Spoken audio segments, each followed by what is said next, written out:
tayo ng papaya. Babaan na natin siya.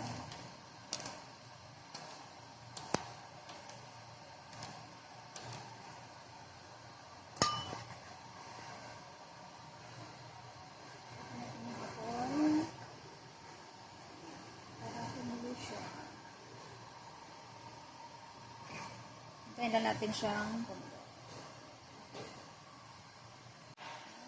lagay na tayo ng papaya. Ang aking papaya. Papaya. Banana, banana. Banana, banana. Fruit salad.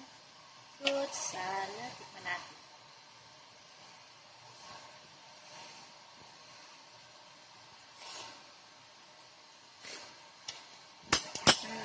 A little bit of, lagay tayo ng fish sauce.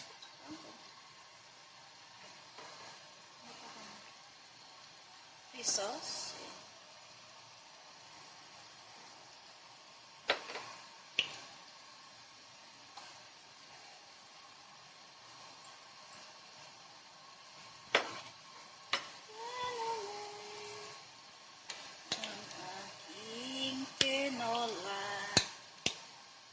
Tinola ala Marcho. Ang tinola ala Marcho. Dalawang wings lang itong niluto ko. Kasi yung binili ko kahapon, 5 piraso. So yung tatlo, imamarinate ko mamaya para iprito ko. Prito ko naman sa makalawa.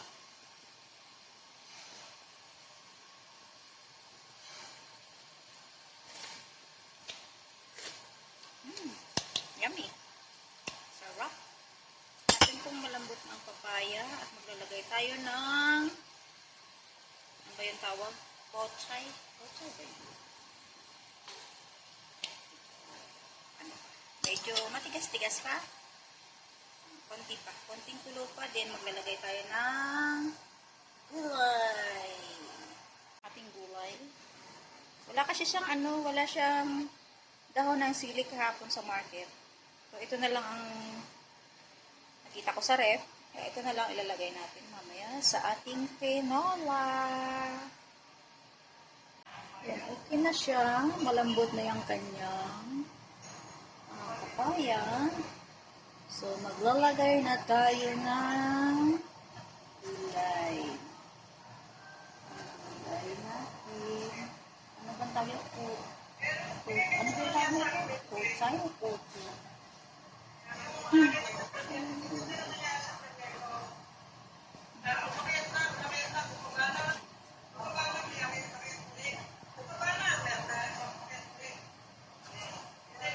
Muna ko yung niya para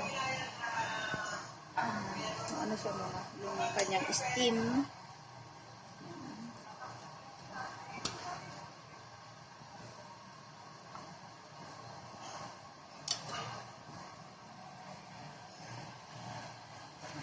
Tapos ang kanyang dahon. Nalagay na tayo. Bago ang lahat, kakain muna. Pagkatapos ay magplansya. Kasi ang aking plansyahin, kagabi pa yun.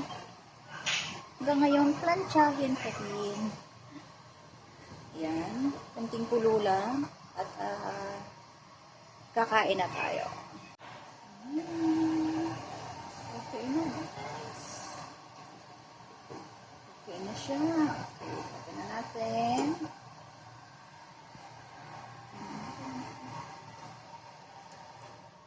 Tapos maglalagay na tayo sa ating bowl. Aba, 4 years din akong hindi nakakain ng tinola. So ngayon, ito na siya.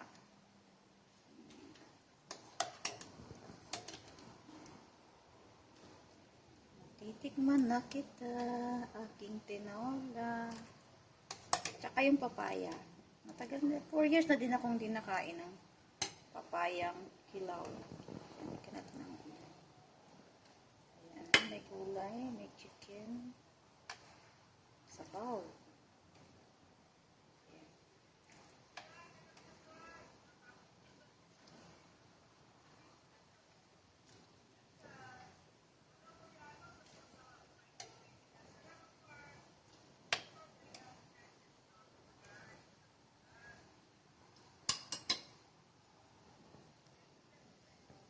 gabi or bukas na itong iba.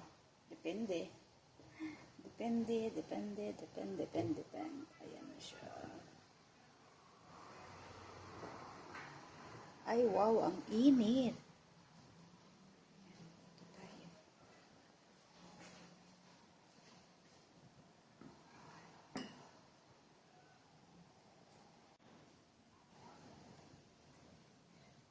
Ayan guys, meron tayong kanin.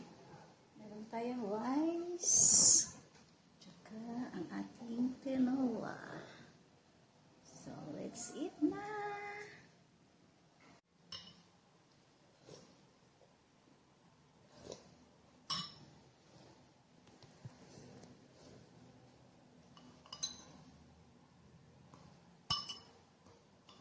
Gusto na po yung kanin ko. So, ito na lang gulay.